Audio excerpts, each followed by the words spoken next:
tal? Muy buenas noches. Soy José Ramón Cosillo en este martes constitucional, como le hemos denominado al programa que ya desde hace prácticamente un año estoy realizando. Como saben ustedes, que nos han tenido la oportunidad de seguirnos, lo que estoy tratando de hacer con este programa, con esta charla, que en realidad es, busco explorar algunos temas de derecho constitucional que no suelen ser tan considerados, tan analizados. Y en esta ocasión me ha llamado, de verdad se lo digo, profundamente la atención, una decisión que el Comité sobre los Derechos de las Personas con Discapacidad de Naciones Unidas dictó en relación con un joven en ese momento, Arturo Medina Bell. El pasado 4 de octubre, el Estado mexicano reconoció, le dio plena validez al interior de nuestro orden jurídico esta decisión por una serie de hechos que de verdad lo van a ver ustedes, son lamentabilísimos. La parte interesante, la parte amable de este asunto fue el enorme trabajo que una organización de la sociedad civil documenta, llevó a cabo para recoger el caso, pues déjenme decirlo así, levantar el caso, tomar el caso y llevarlo en todas las instancias internacionales. Ahora vamos a hablar con la persona, en un momento la presentaré. Yo no sé si es el primer caso en el mundo, pero entiendo que no, hay unos en Suecia, hay otros, pero de eso vamos a hablar. Pero es el primer caso mexicano y la vía es muy interesante porque no se fue ante la Comisión Interamericana. Yo leí esta decisión, el reconocimiento que hizo la Secretaría de Gobernación primordialmente frente al Poder Judicial de la Ciudad de México, frente a la Procuraduría de Justicia de la Ciudad de México. Eh, Busqué a quien había sido en buena medida responsable de este trabajo, y ella es Diana Sheinbaum, quien está en la pantalla con nosotros, quien ha accedido de verdad muy, muy amablemente a acompañarnos. Ella es la coordinadora del programa de justicia y discapacidad de Documenta. Y de verdad, Diana, muchísimas gracias por haberte tomado el tiempo para estar esta hora con nosotros. Y adicionalmente, volverte a felicitar, ya lo he hecho no sé cuántas veces, pero me ha emocionado mucho lo que han hecho ustedes y lo que ha hecho Documenta para reconocer el caso de Arturo Medina. De verdad, entonces, muchas gracias. Si te parece, y para que entienda la gente la gravedad de lo que sucedió y la importancia de la decisión, ¿por qué no empezamos así por lo básico? ¿Qué pasó con Arturo?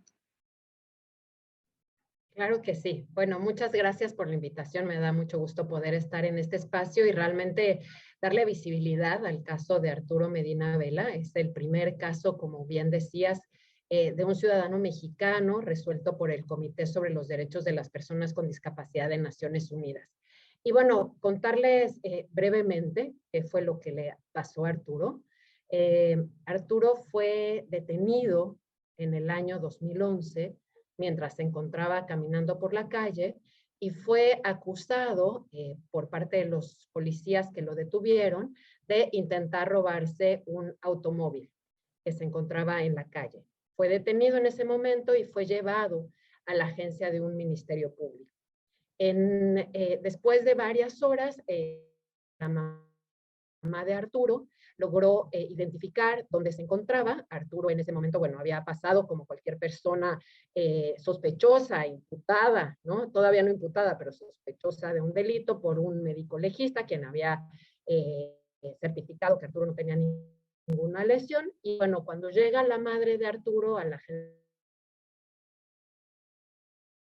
del Ministerio Público, se sorprende de la acusación planteado porque, como dice la madre, la señora Judith Medina, Arturo no sabe manejar. Entonces se sorprendía, bueno, que Arturo había estado acusado de un hecho de esa naturaleza y además en ese momento da a conocer a la agencia del Ministerio Público que además Arturo tiene una discapacidad, ¿no? Una discapacidad psicosocial y tiene varias barreras en el lenguaje con este objetivo y con el interés de que Arturo pudiera pasar por un proceso penal que garantizara alguna medida, que se hicieran los ajustes para que Arturo pudiera comprender lo que estaba sucediendo, la madre de Arturo da cuenta de este hecho. A lo largo del proceso, muy rápidamente los policías cambian su versión de los hechos y dice que, bueno, que Arturo no se había robado el coche realmente manejándolo, por el dicho de la madre, no sabían manejar, pero que había intentado robarse el coche empujando, ¿no? Dado que la madre de Arturo identifica... Oye, perdón. Sí. Es que eso desde ahí es increíble. Se quiso robar el coche manejando. Oiga, Arturo no puede manejar. No, en realidad se lo estaba empujando para robárselo. Así es, ¿verdad? Textual. Sí, sí, hubo muchas inconsistencias, ¿no? ¿Sí? En el testimonio de los policías. Y bueno, una de ellas fue esa. Además, como pueden imaginar, no se encontraron y nunca se ofrecieron, bueno, las grabaciones, ¿no?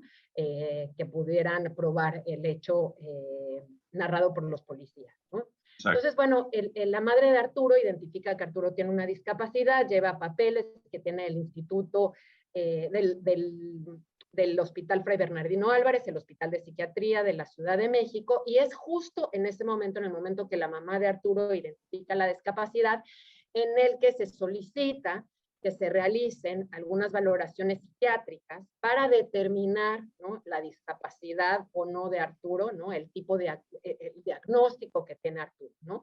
Entonces es en ese momento, justo cuando se solicita la valoración psiquiátrica, que la agencia del Ministerio Público solicita que se trate a Arturo como una persona inimputable, ¿no? Como bien saben, ¿no?, la inimputabilidad es una figura que se encuentra en el Código Penal, ¿no?, de la Ciudad de México y en los códigos penales de los distintos estados del país, y que implica una exclusión del delito, ¿no?, una exclusión de la culpabilidad, ¿no? Lo que dice la figura de inimputabilidad en nuestros códigos es que si al momento de cometer el hecho la gente no tiene la capacidad de comprender la naturaleza ilícita del mismo, por, citando textualmente, padecer, ¿no?, un trastorno intelectual retardado o un trastorno mental, entonces podrá ser declarado inimputable. Entonces, bueno, Arturo, con base en las valoraciones psiquiátricas que se le hacen, es declarado inimputable, ¿no? Y lo que es muy importante referenciar aquí es que la inimputabilidad, a pesar de ser una exclusión de responsabilidad penal, eso no quiere decir que la persona declarada inimputable sea absuelta, ¿no? La persona declarada inimputable pasaba antes por un procedimiento especial para inimputables, por el cual atravesó Arturo. Hoy ya se eliminó esa figura de procedimiento especial, existe un procedimiento para personas inimputables, pero se quitó la idea de especial. Y en ese momento el procedimiento especial para inimputables implicaba que la persona perdía toda capacidad para participar y para estar en juicio. Entonces, Arturo no tiene la posibilidad de elegir a su propia defensa, de presentar pruebas a su favor. Arturo ni siquiera es llamado a las diligencias, ¿no?, que son llevadas en su contra. En algún momento la madre de Arturo quiere cambiar de defensor, le pide a Arturo que haga un escrito para cambiar de defensor. Arturo hace un escrito, pero el juez determina que como Arturo es inimputable, ¿no?, y no tiene la capacidad jurídica para actuar, entonces Arturo no puede hacer esa petición. La madre intenta hacer la petición a nombre de Arturo, pero el juez determina que dado que la madre no es la tutora oficial de Arturo, entonces la madre tampoco puede hacer ese movimiento, ¿no? Entonces, fíjate que de toda la narrativa, este fue uno de los elementos que estás diciendo que más grave me pareció, no lo digo como película, no, era como Atrapado sin salida, ¿no? O sea, la idea. Va la madre y dice, oiga, queremos cambiar del defensor público a un particular. El joven es mayor de edad, usted no es su representante. Muy bien. Llega el joven Arturo y dice, quiero cambiar de representante, usted es inimputable y usted no puede solicitar el cambio de defensor. Entonces es quedarte atrapado como en un círculo. Eso de verdad me produjo una enorme angustia, lo digo en serio, personal, de decir, bueno, entonces, ¿cuál es la solución que existe para una persona? Ni es una cosa, ni es otra, está a expensas completamente el Estado y, como dices tú, sin ninguna medida de posibilidad de salir de esa condición en la que el propio Estado lo puso, ¿no? Claro, así es. El Estado dejó a Arturo en un completo estado de indefensión, es decir, sin la posibilidad de recurrir a ningún mecanismo o recurso por cuenta propia, pero tampoco de designar a un representante, ¿no? Y cuando uno está con una defensa pública que no está haciendo el trabajo adecuado, ¿no? Entonces no quedan vías y no quedan recursos ni alternativas ni mecanismos, ¿no? Para poder salir de esta situación. Entonces, bueno, Arturo atraviesa por este procedimiento especial para inimputables, como les decía, y al final el juez penal lo que determina es que dado que Arturo es una persona declarada inimputable, entonces le impone con base, y es muy importante decirlo, con base a los certificados médicos, ¿no? A los certificados psiquiátricos, una medida de tratamiento, ¿no? Exactamente. Estas medidas de tratamiento difieren de las penas, ¿no? Como decimos, Sí, ¿cómo sí, se sí. puede imponer una pena a una persona que no es penalmente responsable? Entonces, el sistema no impone una pena, pero sí impone una medida de seguridad llamada tratamiento para inimputables, que en la práctica, debo decir, es prácticamente lo mismo. ¿Por qué? Sí. Porque a pesar de la terminología terapéutica que se utiliza, estas medidas de seguridad, este tratamiento para inimputables, se cumple en espacios dependientes del sistema penitenciario, en espacios bajo una lógica carcelaria, ¿no? O sea, Arturo cumplió su medida de seguridad en el Centro Varanil de Readaptación Psicosocial, que forma parte del sistema penitenciario de la Ciudad de México. Se le Oye, impuso, pero perdón que te vuelva a interrumpir, pero claro, fíjate, yo no sé, y lo digo, a ver, muy en serio, yo no sé si es peor estar sujeto a una medida de seguridad o una pena de prisión, porque claro, la pena de prisión, tantos años de cárcel, más las reducciones por buen comportamiento, tú sabes, 10 menos 3, 7 o lo que sea, pero la medida de seguridad prácticamente estás a expensas de una psiquiatría forense con todos los problemas, debilidades, porque al final de cuentas, pues estás ahí hasta en tanto no estés bien. Y no estés bien en relación con qué o con quién o con qué finción. Yo creo que todavía es más angustiante, mucho más lacerante, sí, usted debe estar ahí hasta que esté bien y no está muy claro los parámetros de estar bien. ¿Coincides en esto? sí, claro, coincido en esto y bueno, la pregunta que me Terrible. parece muy relevante en este sentido, ¿no? En un ámbito constitucional también es preguntar en qué medida, en el caso de las personas declaradas inimputables que están cumpliendo una medida ¿Ah? de seguridad, un tratamiento, estamos realmente aplicando un derecho de autor y no de acto. ¿Y en Exactamente. qué medida eso va conforme con un Estado democrático del cual nos jactamos? Es decir, nosotros decimos que se imponen las penas o las sanciones penales, no le llamemos pena, pero sí sanción penal, porque es una sanción Sí, penal, sí, sí, sí. con base al delito cometido. Lo que vemos en el caso de las personas declaradas inimputables es que la forma en que se está poniendo, ¿no? Lo que justifica la imposición de la sanción es que la persona tiene una condición de discapacidad. Entonces, ¿estamos sancionando el delito o estamos sancionando a la persona y a su condición de discapacidad? Y lo que queda muy claro es que justamente esta duración, en muchos casos arbitraria, Uh ¿no? -huh, uh De -huh. la medida de seguridad, de la privación de la libertad, pues da cuenta de lo que estamos sancionando es a la persona y su condición de discapacidad. Y bueno, ahí hay un conjunto de contradicciones tremendas, ¿no? Porque hay condiciones, ¿no? Como la discapacidad intelectual, ¿no? Condiciones congénitas, ¿no? Que no van a ceder, es decir, uno va a vivir toda su vida con esa persona. Entonces, que nuestros propios códigos penales planteen que el tratamiento para inimputables es hasta llegar a la curación, Exacto. plantea una contradicción muy seria y plantea también una falta de comprensión sobre la discapacidad misma, ¿no? Y Entonces, bueno, fíjate, ya en el límite, si le dijeran a una persona en un juego así ya cero, tienes una sola opción. ¿Quiere usted estar bajo pena de prisión tantos años o quiere estar usted sujeta a un conjunto de dictámenes hasta que se mejore? Yo creo que la decisión racional es decir, prefiero los años porque ahora sí que más vale malo por conocido, en ese sentido que lo estamos hablando, ¿no? Ya sé, son 10 años, menos me porto bien, trabajo, salgo en 7 o 6 o lo que sea.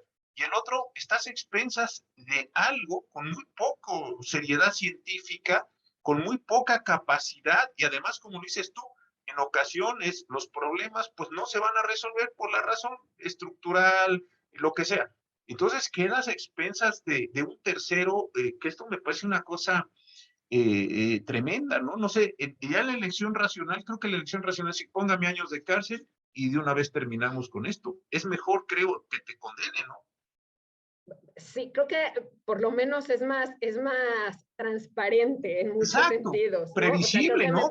Claro, me parece que en el caso de las medidas de seguridad del tratamiento de inimputables hablamos de un fraude de etiquetas tremendo, ¿no? exactamente, O sea, lo que exacto. estamos en los procesos penales que hemos podido acompañar, Arturo, uno de ellos, lo que nos hemos dado cuenta es que cuando el sistema identifica, por un lado, cuando el sistema identifica la discapacidad, Ajá, establece un símil con la inimputabilidad. Eso es un sí, primer error. Es decir, sí, la discapacidad no es igual en imputabilidad. Pero no solo eso, ¿no? El lenguaje cambia, pero como les decía, en la práctica, en la realidad sucede lo mismo. Es decir, se dice, esta persona no cometió un delito, cometió un hecho ilícito. No se le va a poner una prisión preventiva, se le va a imponer una medida de seguridad provisional. No se le impondrá una pena, ¿no? Se le impondrá un tratamiento para inimputables. Y la pregunta es, bueno, ¿qué es lo que está cambiando? ¿No? ¿Qué es lo que cambia ahí cuando el resultado es que estas personas cumplan una sanción penal en un espacio penitenciario, ¿no? Entonces le ajá, llamamos de forma distinta, pero el resultado parece el mismo. Y no solo eso, en muchos estados de la República, es decir, creo que la Suprema Corte se ha pronunciado sobre el hecho que las medidas de seguridad no deberían de ser mayores a la pena impuesta por el mismo delito, pero lo que es cierto y lo hemos confirmado a lo largo de toda la República es que hay muchas personas declaradas inimputables por delitos y llevan más tiempo, menores en muchos casos, que llevan más de por 20 supuesto. años privadas de su libertad. Y cuando preguntamos, ¿y cuál fue la duración de la sentencia impuesta? Nos dicen, indeterminada porque es un tratamiento.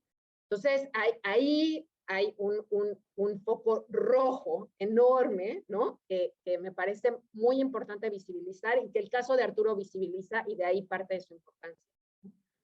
Oye, y otra parte, en este sentido que también me preocupó, llamaron a guía cuentas y qué bueno, cuando se hizo el reconocimiento de la sentencia, a las autoridades de procuración de policía, de procuración de justicia de la Ciudad de México y del Poder Judicial de la Ciudad de México, pero no se llamó a la gente, al Poder Judicial de la Federación, y hay violaciones gravísimas entre los jueces de distrito y los magistrados. En ese momento, pues tú conoces el caso mucho mejor que yo, pero cuando esta persona pregunta, oiga, no me quiere admitir el colegiado porque dice que no es definitiva, y el juez tampoco, por favor díganme quién.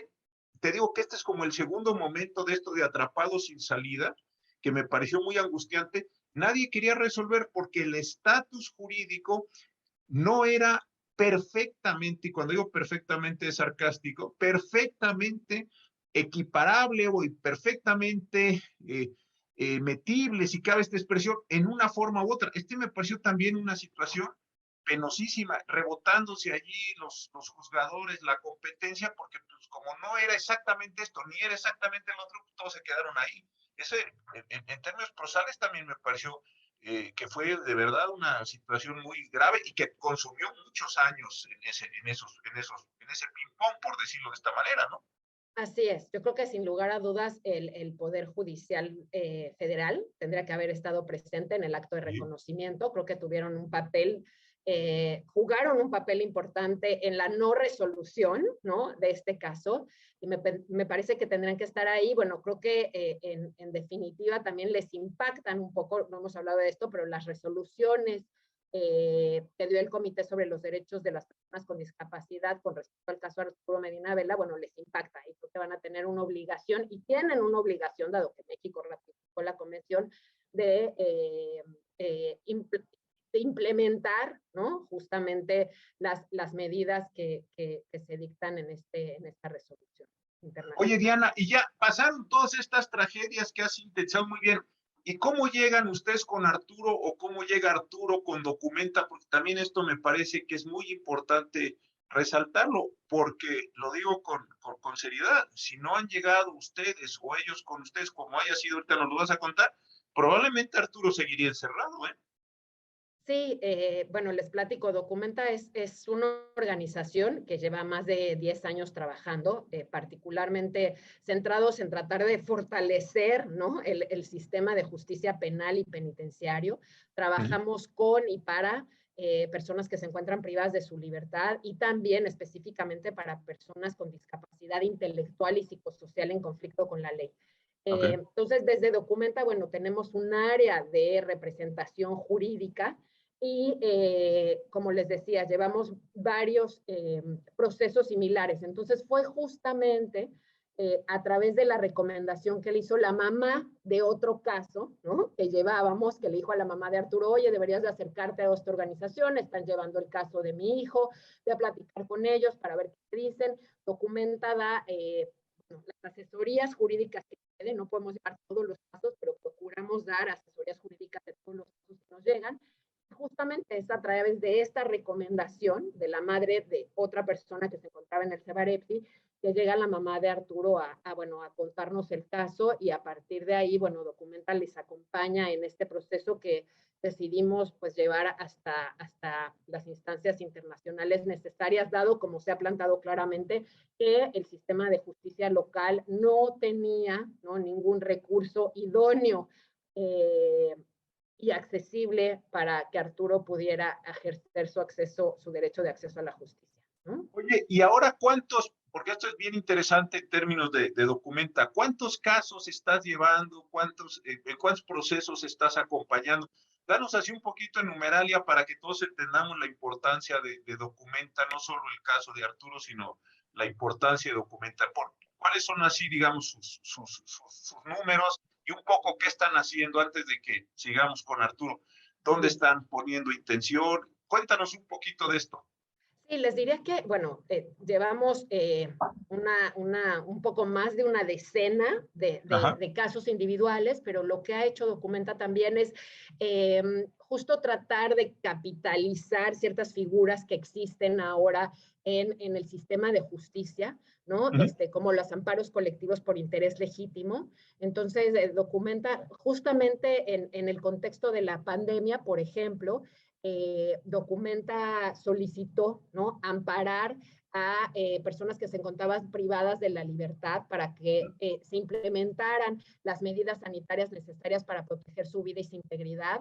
Y el trabajo de los amparos colectivos, ¿no?, nos ha permitido, bueno, llegar a muchas más personas y que los alcances de estos recursos impacten en un conjunto de población más amplio, ¿no?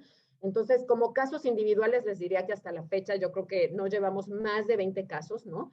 Somos pocos en la organización, pero justamente tratamos de utilizar estas figuras para acercar la justicia a la gente por la que trabajamos, ¿no? Y es discapacidad psicosocial, fundamentalmente, no otro tipo, ahí están enfocados, ¿no? Sí, en psicosocial e intelectual, ¿no? Y en psicosocial e intelectual, ambas, porque justo lo que nos hemos dado cuenta en un diagnóstico, ¿no?, que hemos realizado conversando con toda la cadena de justicia, es que las personas con discapacidad intelectual y psicosocial, a diferencia de otras personas con discapacidad, que también los impacta, son generalmente quienes ven de mayor medida afectada el reconocimiento de su capacidad jurídica, ¿no? Es decir, a una persona que es usuaria de silla de ruedas, ¿no?, rara vez se le dice, ¿no?, que no tuvo la capacidad para comprender un hecho ilícito, ¿no?, o que no tiene la capacidad para rendir una declaración, ¿no?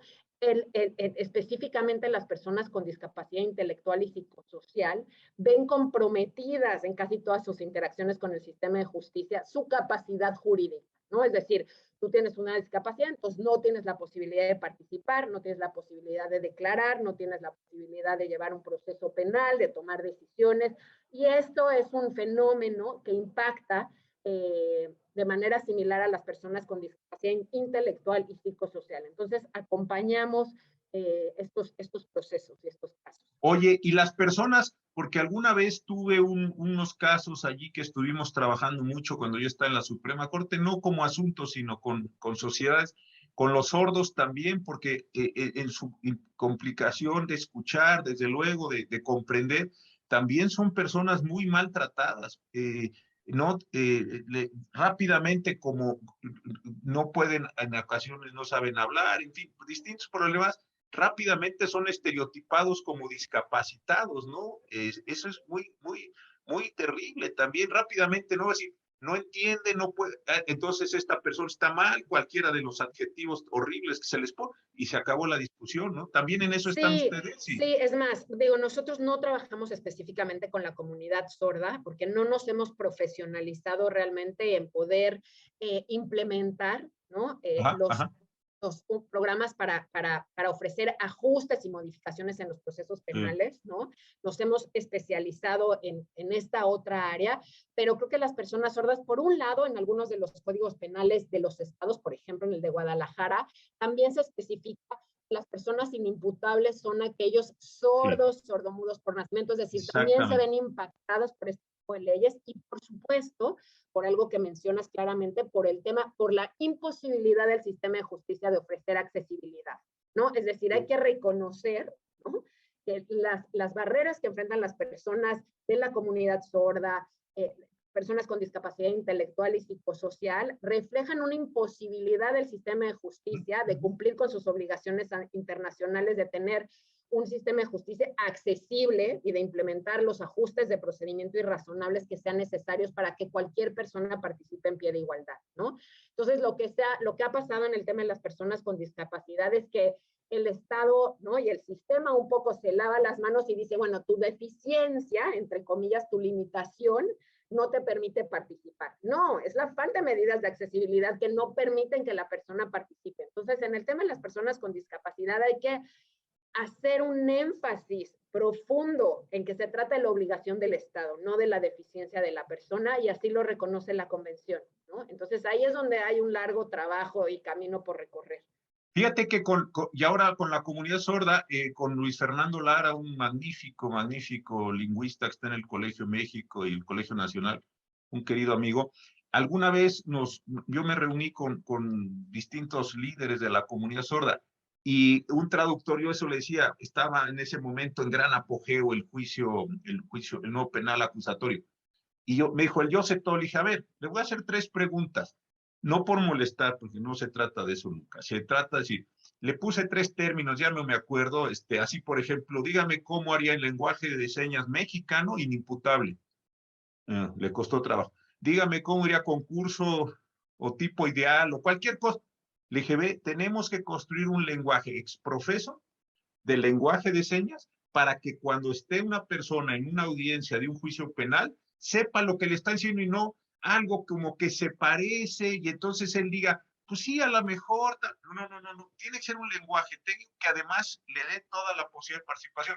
Hicimos un manual, ¿no? Ya yo salí de la Suprema Corte, no sé dónde esté, pero ese era el tipo de cosas, ¿no?, de cómo construir nuevas señas para que estas personas pudieran hacer participar. Pero en fin, eso ya fue un lindo trabajo que hicimos, ahí se quedó. Ojalá que lo estén utilizando en estos casos. Pero sí hay que hacer como todo un esfuerzo, ¿no? Bueno, y ustedes toman el caso, entonces llegan con Arturo y luego ¿qué pasa? Bueno, Con la llegamos mamá de con Arturo. sí, Ajá. llegamos con la mamá de Arturo y ahí es donde, bueno, empezamos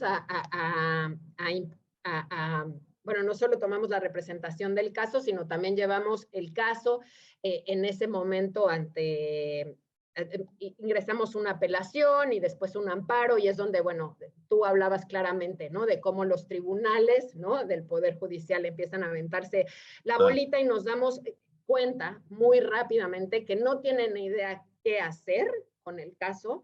Nos damos cuenta que no existe ningún recurso, ¿no?, que sea idóneo, y nos damos cuenta que es necesario acudir a otras instancias, ¿no? Y es ahí donde pensamos justamente en enviar una comunicación individual al Comité sobre los Derechos de las Personas con Discapacidad. Como ustedes saben, México fue el país dentro del seno de las Naciones Unidas que promovió la elaboración de un tratado internacional específicamente en este tema. Y bueno, México rápidamente ratificó la convención. Entonces, creíamos que el caso de Arturo planteaba serias violaciones a la convención, ¿no? Serias convenciones a la convención, y en ese sentido hicimos esta comunicación individual. Es un recurso que ingresamos en el 2015 y por varios años, ¿no? Hay una deliberación en primer lugar de si el recurso es admisible, ¿no? Es decir, si cumple con los protocolos facultativos del comité, ¿no?, en primer lugar, y una vez que se acepta que es admisible, entonces se va a la discusión del fondo, ¿no? Y en estos años tuvimos varios intercambios y correspondencias con el Estado, ¿no? Cada una de las partes argumentando, ¿no? Desde nuestra perspectiva, por qué el Estado había violado los derechos humanos de Arturo, y bueno, el Estado un poco planteando argumentos en contra de esta aseveración. Son 4 años más tarde, es realmente en septiembre de 2019, en que el comité emite un dictamen en el cual reconoce la responsabilidad internacional del Estado mexicano por la violación de los derechos humanos de Arturo, y es así como se crea, bueno, este primer precedente de México frente al Comité sobre los Derechos de las Oye, Personas con y para Discapacidad. entender el contexto, el Estado mexicano, ¿qué argumentaba? Digamos, me lo puedo imaginar, pero creo que sería bien interesante que nos pudieras compartir eso. ¿Qué decía el Estado mexicano? ¿Qué les contestaba cuando ustedes hicieron? Bueno, creo que uno de los argumentos que utilizan muchos de los estados en estas comunicaciones es que no se habían agotado los recursos Ya, internos, sin ¿no? duda, sin duda. Eso es muy, muy clásico de estos, que Sí, no se habían agotado los recursos internos y que en ese sentido no se debía de admitir la comunicación. Y otros de los argumentos es que, por ejemplo, que Arturo siempre había contado con su defensa y siempre había tenido un representante porque contaba con una defensa pública, ¿no? Entonces, un poco se recargaba sobre la defensa pública la idea de fungir, ¿no? Como un apoyo a lo largo del proceso, como el encargado de implementar medidas de accesibilidad. Entonces, creo que había una tergiversación del concepto de apoyos, y creo que todavía existe una falta de comprensión, ¿no? Sobre qué significan los apoyos para el ejercicio de la capacidad jurídica, y también sobre qué significa que es otra cosa los ajustes de procedimiento, ¿no? Entonces, bueno, uno de los argumentos del Estado era justo eso, que siempre se había asegurado el acceso a la justicia porque Arturo siempre había tenido un defensor que velara por sus sí. derechos, ¿no? Que lo mismo que pasa con la Comisión Interamericana y la Corte, ¿no? De entrada le faltó el recurso 32 Así y en es. consecuencia, sí, bueno, sí, me lo, me lo imagino, pero qué Sí, bueno que lo hizo. Oye, y ahora vamos ya a la resolución 4 años después, pues ni modo, se tardó un poquillo, pero llega la resolución. ¿Y llegó. qué destacarías de la resolución? Yo creo que primero empecemos para el nivel de Arturo, reparaciones, etcétera, pero ¿cuál es la obligación del Estado mexicano? Porque me supongo, bueno, yo ya la leí, pero aquí la quiero hacer un poco de emoción, que vamos así como que vamos avanzando. Yo ya la leí muy bien. Pero, a ver, ¿qué pasó? ¿Qué le dijo a la comisión Arturo? A ver, Arturo, tú, ¿qué cosa? Y Estado mexicano, ¿qué cosa? Vamos en Sí. ese primer bloque. Claro que sí. Bueno, diría que las recomendaciones del comité en el caso de Arturo, como bien planteabas, tienen 2 niveles. Uno, un nivel de reparación individual e integral para Arturo y las víctimas del caso, que también, bueno, la familia de Arturo, en particular la madre, ¿no? Entonces, en ese sentido, lo que el comité plantea es la obligación del Estado de reparar, de hacer una reparación integral del daño, de resarcir los costos judiciales, ¿no? Los costos judiciales. Además, plantea en ese mismo nivel la obligación del Estado mexicano de hacer versiones accesibles de este dictamen y de difundirlo a nivel nacional, ¿no? E internacional. Y bueno, de hacer un plan integral de reparación e indemnización, ¿no? Eso por un lado, y en este primer nivel de recomendaciones. El segundo nivel o ámbito de recomendaciones tiene que ver con cómo evitamos la repetición, ¿no? De las mismas violaciones, ¿no? Entonces, las medidas que plantea el comité tienen que ver, por un lado, con reformas legislativas, en particular reformas tocantes al tema de la inimputabilidad y de las medidas de seguridad, ¿no? Es decir, plantea la revisión de la figura de inimputabilidad y también la revisión de la figura de las medidas de seguridad o el llamado tratamiento para inimputables, ¿no? Eso en el ámbito, yo diría, legislativo y de armonización legislativa. Por otro lado, el comité recomienda que se implementen programas de apoyos y ajustes de procedimiento en todos los procesos judiciales en los cuales está involucrada una persona con discapacidad, ¿no? Es decir, México de por sí, a través de la convención y de su artículo 3 en particular, está obligado para garantizar el acceso a la justicia de que en todos los procesos judiciales, en todas las etapas del proceso y sin importar el papel que juega la persona con discapacidad, tiene la obligación de implementar ajustes de procedimiento. Entonces, esta tercera recomendación le dice al Estado, tú tienes que asegurarte que en los procesos judiciales en los que esté involucrada una persona con discapacidad haya los apoyos Ajá. y los ajustes necesarios, ¿no? Los que sean, como planteabas, un intérprete de lengua de señas certificado, lo que se requiera para el caso individual. Y finalmente, una cuarta recomendación tiene que ver con la formación de los operadores de justicia, de toda la cadena de justicia con respecto a los derechos incluidos en la convención y, bueno, del protocolo facultativo, ¿no? Pero esta cuarta recomendación, pues, está vinculada con el tema de capacitación y formación, ¿no? Desde el policía, ¿no? La unidad o la figura de primer contacto, hasta los custodios que se encuentran en el ámbito penitenciario, ¿no? Entonces, estas son las 4 recomendaciones que hace el comité en esta segunda dimensión, ¿no?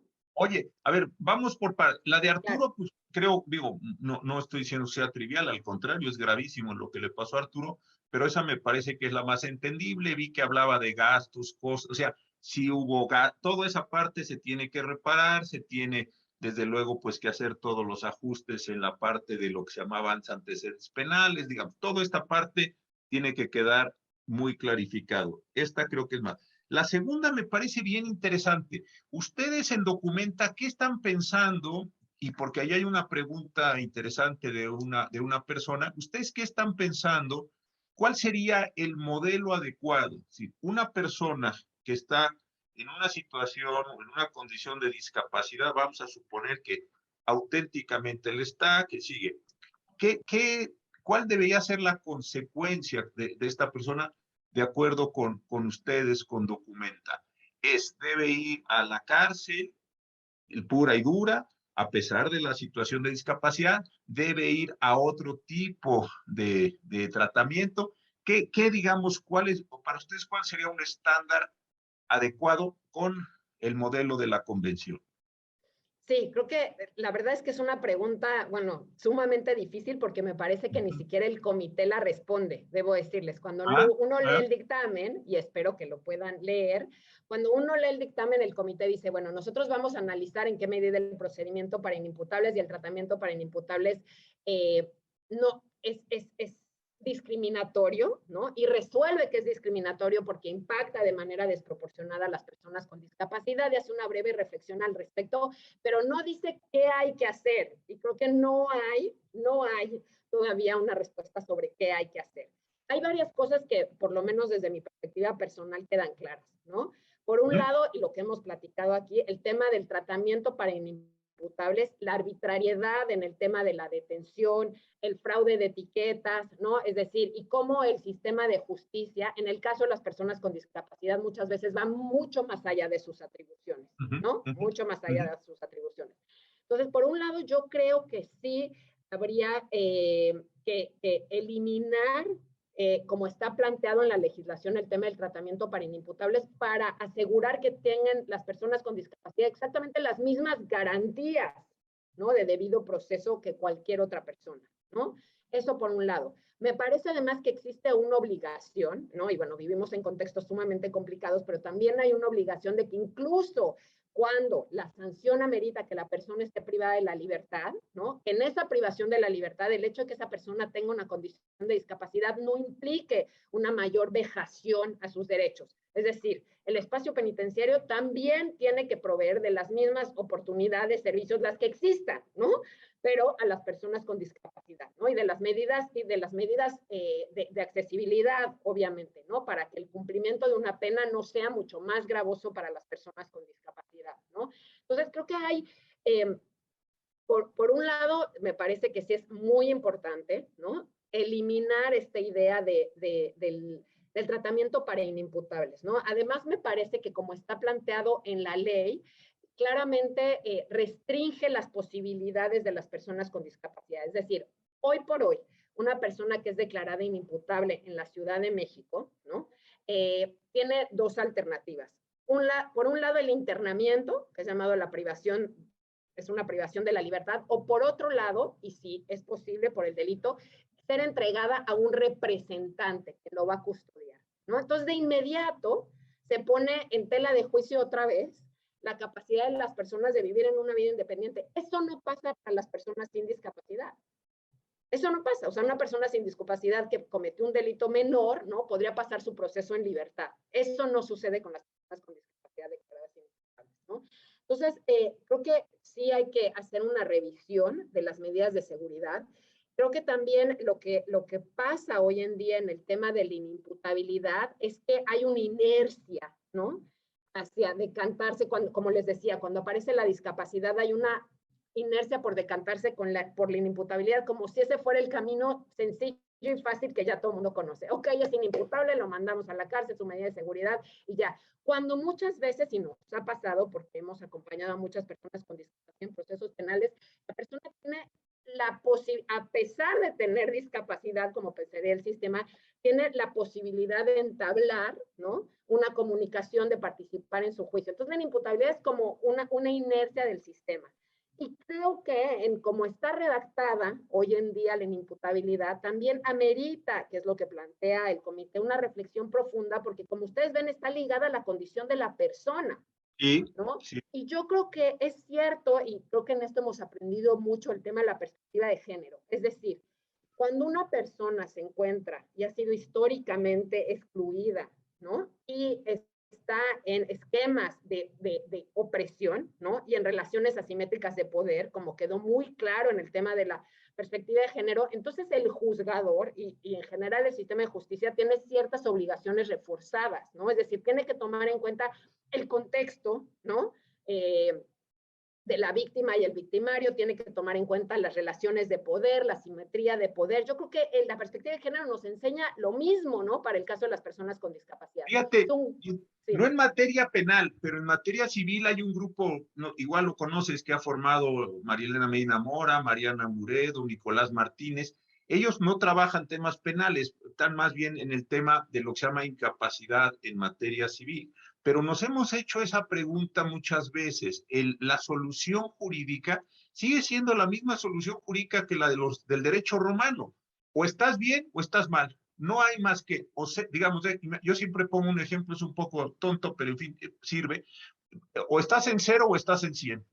Entonces, o puedes hacer todo, absolutamente todo, o no puedes hacer nada, absolutamente nada. Pácatelas. Acabaste en alguno de los dos mundos absolutamente binarios. Oiga, ¿qué no habrá una persona en mi mismo ejemplo que pueda hacer cosas en 20, en 30, en 40, en 50, en 80? O tiene que ser, no, o estás bien o estás mal. Lo mismo está aconteciendo, me parece, aquí con el asunto Penal, ¿no? penal. Pero, O sea, pero más allá de eso, creo que si la persona puede ser 20, 30, 50, 80, no es relevante en el sentido de que la persona que puede ser 20 y la persona que puede ser 80 tienen exactamente el mismo derecho a ejercer su capacidad jurídica. exacto. O sea, los derechos no pueden estar en función de la condición de las personas, de ser mujer, de ser indígenas, de tener una discapacidad.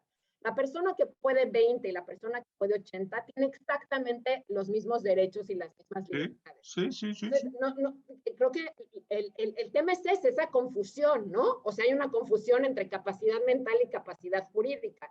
Y tal vez para abordar el tema de la capacidad mental, ¿no? O la diversidad que existe como género humano, ahí lo que entra, me parece, son las medidas de accesibilidad y los ajustes de procedimiento. ¿Cómo modificamos los procesos para que las personas que tienen 20, 30, 40, 50, 80 puedan participar? Entonces, no es un tema de negación o restricción de derechos, es un tema de intensidad de apoyos. Y eso me parece que es relevante en cualquier tema, tanto en el tema civil como en el tema penal. Y aquí vamos entonces porque han surgido varias preguntas bien interesantes. Aquí vamos al tercer tema. La resolución del comité dice programas de apoyos y ajustes, y también me aparece, yo de la experiencia que tuve, de lo que sigo leyendo, de sentencias o casos que conozco, ahora estoy trabajando en un caso histórico sobre un problema de esta naturaleza, para hacer un libro, ya luego se los contaré en otra ocasión, pero está bien interesante. Pero aquí el tema es que justamente creo que no hemos hecho nosotros el ajuste de decir, lo que tenemos que potenciar son las mayores posibilidades de participación, déjame usar participación como un gran término que abarque todo para no estarlos fragmentando, la mayor cantidad de posibilidades de participación en los actos jurídicos o en las condiciones que tengan. Y es al revés, partes como de una negación, que era lo que tú decías, rápidamente estereotipas, este es inimputable, este es incapaz, este es, como decía el Código Civil, imbécil, ¿te acuerdas todos esos términos horribles que se usaban? Todas estas calificaciones, eso es lo que hay. Y a partir de ahí, pues ya, como dices tú, ya generaste una simetría tal que entonces es como buena onda ayudarlo, cuando la idea es decirle, tenemos que hacer lo necesario para que adquieras, no para que adquieras, para que logres las mayores posibilidades. Y esa es una parte central de la decisión del comité, ¿no? Sí, por supuesto. Además es una obligación, es decir, me parece Claro. que si estamos discutiendo, ¿no? Que si la persona que tiene 80, entonces no puede ejercer su capacidad jurídica y la del 20 sí, entonces estamos reconociendo que nuestro derecho es un derecho de autor, que está ligado no a la dignidad de la persona y al hecho de ser un ser humano y un ciudadano, sino a sus habilidades o aptitudes o como le queramos poner, ¿no? Entonces, creo que lo que es importante reconocer, y lo hace la Convención muy claramente, y lo ha hecho además en las observaciones que ha desarrollado, es la obligación del Estado, y es muy claro en el caso de la interdicción y la restricción al ejercicio de la capacidad jurídica, implementar los apoyos para el ejercicio de la capacidad jurídica. Entonces, la clave está un poco en eso, no solo implementar los apoyos, sino en las obligaciones del sistema de justicia para igualar las condiciones con el fin de que cualquier persona pueda participar, ¿no? Entonces, la pregunta no es, ¿esta persona puede o no puede participar? Que es la pregunta que se ha hecho el sistema. La pregunta es, ¿cómo puede participar esta persona? Y cómo yo estoy obligado, ¿no?, a generarles condiciones para que participe. Un poco hacia allá va también, ¿no?, la recomendación del caso Medina Vela, lo que planteábamos, ¿no? Y también, y es muy claro que va en ese sentido, porque como recordarás en el acto de disculpa pública que ofreció el subsecretario Alejandro Encinas, planteaba no solo, y esto me pareció muy, muy relevante, no solo la necesidad de reformar los códigos penales, ¿no? El Código Penal Federal, el Código Penal de la Ciudad de México, sino también habló de la necesidad de reformar el Código Civil, es decir, porque entendía, ¿no?, el impacto y el vínculo que existe entre el acceso a la justicia y el reconocimiento de la capacidad jurídica, y además la Ley General de Salud en lo que tiene que ver con los internamientos involuntarios, porque son procesos justamente en los que se niega la capacidad de la persona de decidir sobre su propia vida. Fantástico. Oye, ¿y ahora qué sigue? Ya tenemos esta resolución, Arturo está logrando sus reparaciones. ¿Qué sigue? ¿Cuál es la agenda? Aquí hay varias personas. Una chica dice que cómo podría entrar al servicio social con Documenta. En fin, ahí pues está la página de Documenta. No vamos a sacar aquí un cintillo abajo que diga llame al 01800 y Les puedo dar inscríbase. mi No, mail con mucho gusto. órale, pero ahí está. Pero está, y gracias por ese comentario muy amable. Pero, ¿qué sigue? ¿Qué agenda ves venir para todo este fenómeno de la discapacidad psicosocial e intelectual? Los grupos, hay que hacer el tema bien interesante de consulta, ¿no? Cuando yo estaba en la Suprema Corte tuvimos problema con el síndrome de Asperger y hubo allí discusiones sobre si era válida la ley, por cómo se habían hecho las consultas con las personas que tenían este síndrome o con los grupos. ¿Cómo están planteando ustedes toda esta, digamos, la actividad futura a partir de esta muy importante resolución? Creo que es fundamental, bueno, la generación de estos espacios, la verdad, es impresionante cómo a pesar de la disculpa pública, ¿no?, y del alto nivel de las autoridades que participaron en ella, se sigue sabiendo muy poco del caso. El dictamen se acaba de publicar en el Diario Oficial, ¿no?, el día de ayer, entonces, bueno, sí, esperamos que la difusión del dictamen tenga algún impacto, pero más allá de eso, bueno, es seguir presionando y presionando, es un trabajo de incidencia, ¿no?, muy robusto que se tiene que hacer para presionar que se lleven a cabo los cambios en la legislación, ¿no?, tanto en la legislación penal como en la legislación civil. Sí debo decirles que, bueno, México se ha quedado muy, muy atrasado con respecto a otros países de la región, es decir, ya una reforma a los códigos civiles en Perú, bueno, en Argentina en 2015, en Costa Rica, en Colombia hay una ley ahora para el reconocimiento de la capacidad jurídica y los apoyos, y México todavía, ¿no?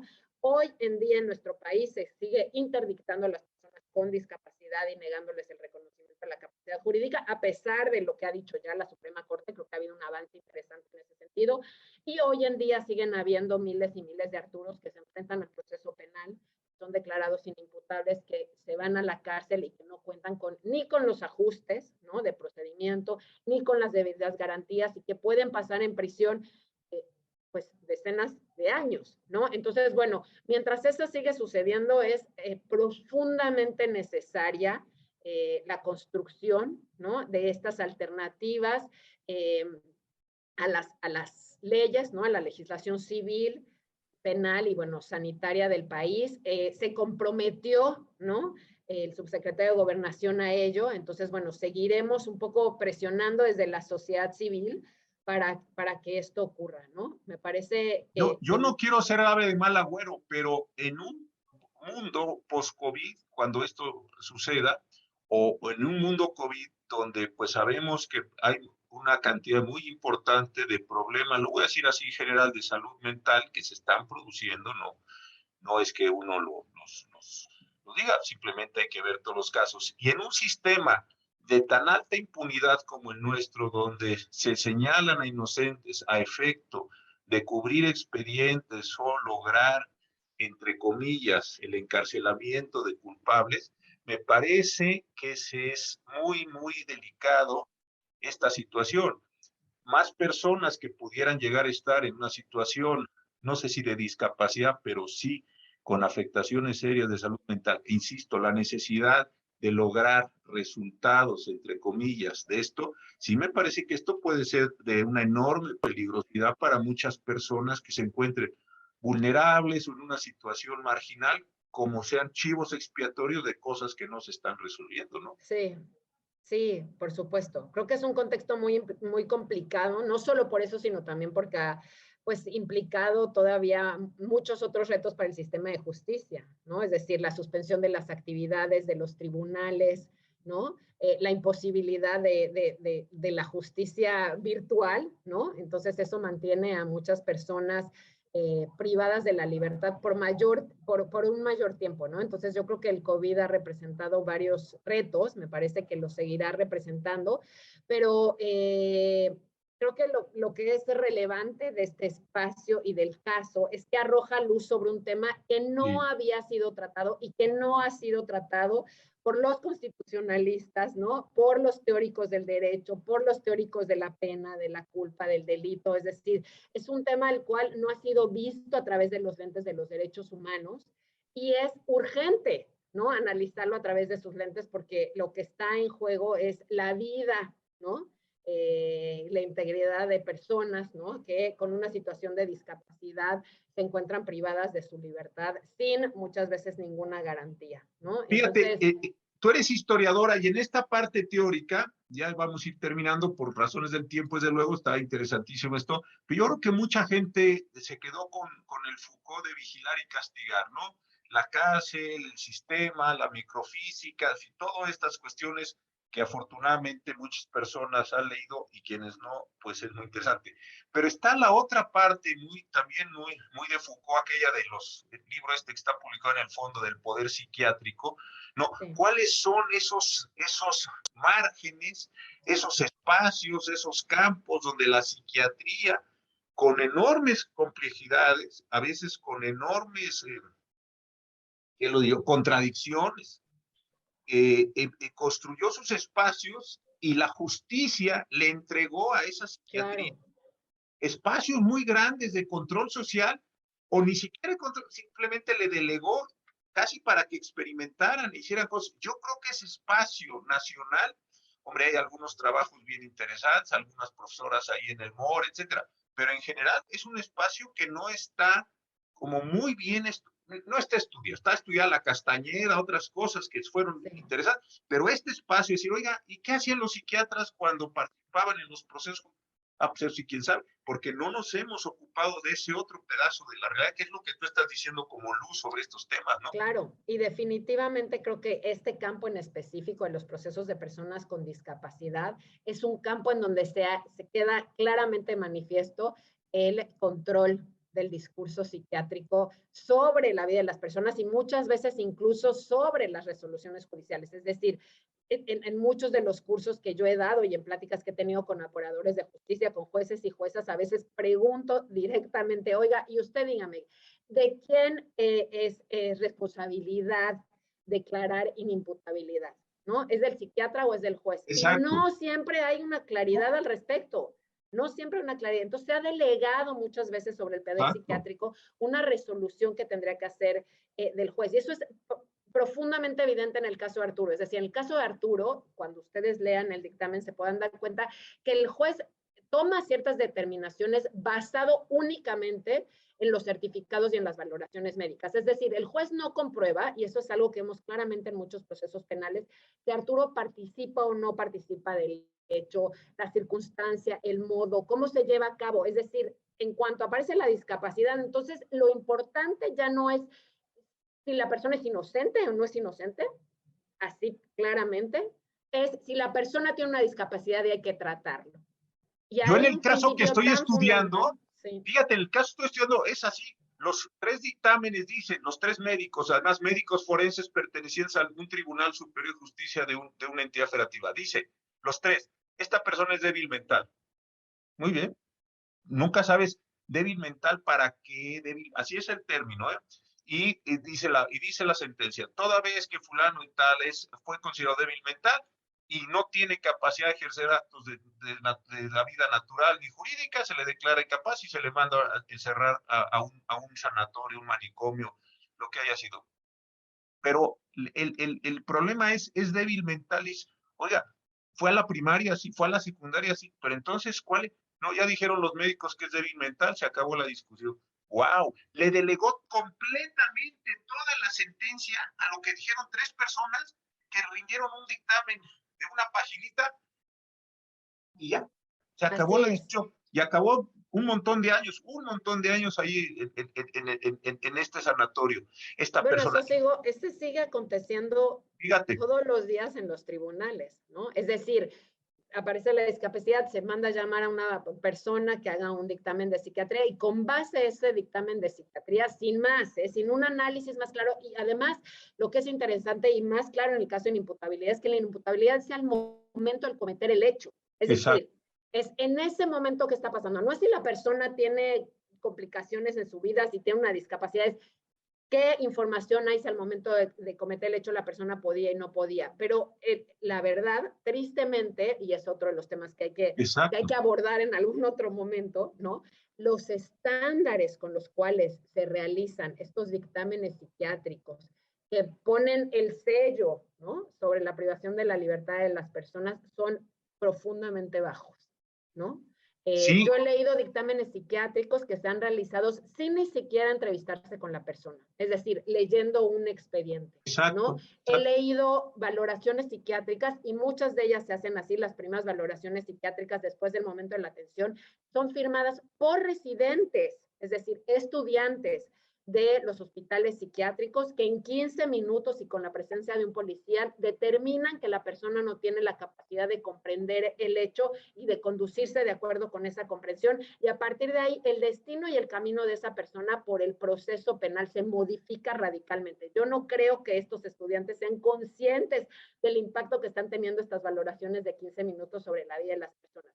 Y creo que como sociedad y como sistema de justicia deberíamos de promover y tener criterios mucho más claros de certificación sobre este tipo de peritajes y sobre todo formar, ¿no?, a los peritos en temas de derechos humanos, ¿no? Oye, Diana, pues se nos acabó el tiempo, pero de verdad ha sido interesantísimo, una enorme cantidad de preguntas, personas con diversas opiniones, como no podía ser de otra forma, eso es lo importante. Alguien pregunta cuándo se publicaron estas resoluciones, efectivamente lo decía la maestra, el día de ayer en el Diario Oficial hay 3 resoluciones, vean ahí está la página del Diario Oficial en internet. Entonces está muy bien las 3 resoluciones ayer del Estado mexicano, está también la de Arturo y un par más.